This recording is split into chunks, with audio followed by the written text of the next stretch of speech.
Republicans in the Senate expressed their desire to include changes in the Biden administration's request for assistance to Ukraine, Israel and Taiwan, as well as strengthening the border with Mexico in a single package for a total amount of $106 billion. This is reported by the Wall Street Journal. Report: the Biden administration's proposal includes approximately $61 billion for Ukraine, another $14 billion for Israel for security needs, and approximately $9 billion for humanitarian aid to the two countries suffering as a result of the war. This amount also includes about $2 billion for security assistance in the Indo-Pacific region, and $14 billion for the border with Mexico, partly intended for the consumption of migrants. Both parties in Congress support providing aid to Israel, but Republicans are divided on funding for Ukraine, with some of them believing that more military aid should be provided instead of humanitarian or economic support to the Ukrainian government. There is also diversity in the approaches to illegal immigration, and publications discuss the need to strengthen border controls. The Senate Minority Leader, Mitch McConnell, expressed general support for the administration's approach, but said he planned to make some changes.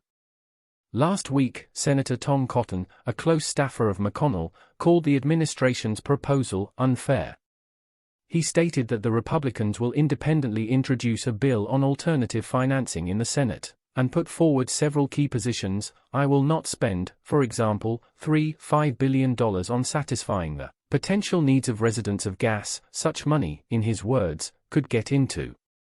He also said that it does not support $11.8 billion in spending by the Ukrainian government, not related to the war, and also for $7 billion on housing, transportation, and services for detained immigrants in the U.S., considering that the money should be directed towards deportation.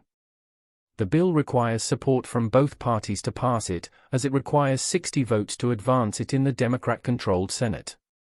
This means that at least 8 Republicans must support the bill if 51 Democratic senators vote for. Some Republicans believe that funding for Israel should be allocated separately from aid to Ukraine, considering the latter's political unpopularity among voters in their party and individual legislators. Republicans. The Senate should vote for aid to Israel now, on its own, said Senator Rick Scott in the interview, adding, "Everyone in Washington knows that what the president proposed will never pass in the House of Representatives." Even before the White House officially announced the package last week, a group of female Republicans in the Senate signed a list to McConnell and Senate Majority Leader Chuck Schumer, in which they called on any additional package to include additional funding for Israel. For Ukraine.